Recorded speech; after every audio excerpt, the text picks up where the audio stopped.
किसी गांव में एक बूढ़ा व्यक्ति अपने बेटे और बहू के साथ रहता था। परिवार सुखी संपन्न था, किसी तरह की कोई परेशानी नहीं थी। बूढ़ा बाप, जो किसी समय अच्छा खासा नौजवान था, आज बुढ़ापे से हार गया था। चलते समय लड़खड़ाता था, अब तो लाठी की ज़रूरत पड़ने लगी थी।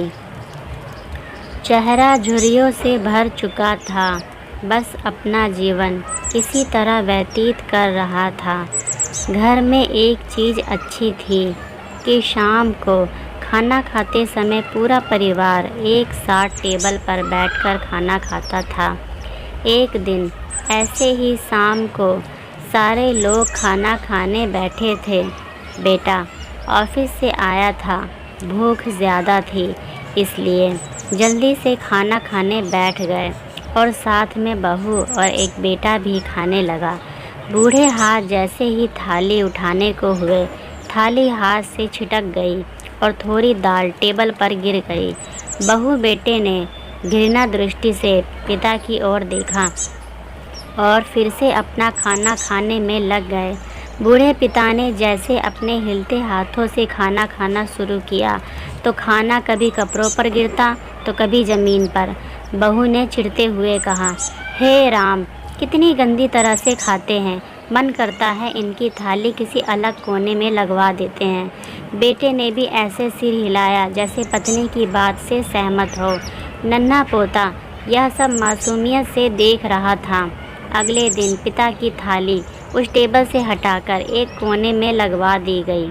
पिता की आंखें सब कुछ देखते हुए भी कुछ बोल नहीं पा रही थी। बूढ़ा पिता रोज़ की तरह खाना खाने लगा। खाना कभी इधर गिरता कभी उधर गिरता। छोटा बच्चा अपना खाना छोड़कर लगातार अपने दादा की तरफ देख रहा था। मैंने पूछा, क्या हुआ बेटे, तुम दादाजी की तरफ क्या देख रहे हो और खाना क्यों नहीं खा रहे हो? बच्चा बड़ी मासूमियत से बोला, माँ, मैं सीख रहा हूँ कि वृद्ध के साथ कैसा व्यवहार करना चाहिए। जब मैं बड़ा हो जाऊँगा और आप लोग बूढ़े हो जाएंगे तो मैं भी आपको इसी तरह कोने में खाना खिलाया करूँगा। बच्चे के मुंह से ऐसा ही सुनते ही बेटे और बहू दोनों कांप उठे। शायद बच्चे की बात उनके मन में बैठ गई थी, क्योंकि बच्चे ने मासूमियत के साथ एक बहुत बड़ा सबक दोनों लोगों को दिया था। बेटे ने जल्दी से आगे बढ़कर पिता को उठाया और वापस टेबल पर खाने के लिए बिठाया और बहू भागकर पानी का गिलास लेकर आई। पिताजी को कोई तकलीफ़ ना हो। मित्रों, माँ बाप इस दुनिया की सबसे बड़ी पूंजी है। आप समाज में कितनी भी इज्जत कमा ले या कितना भी धन इकट्ठा कर ले, लेकिन माँ बाप से बड़ा दान इस दुनिया में कोई नहीं है। अगर आपको हमारी यह कहानी पसंद आई हो तो इसे लाइक शेयर करें और दोस्तों, हमारे चैनल पर नए हैं तो इसे सब्सक्राइब करें। Thank you.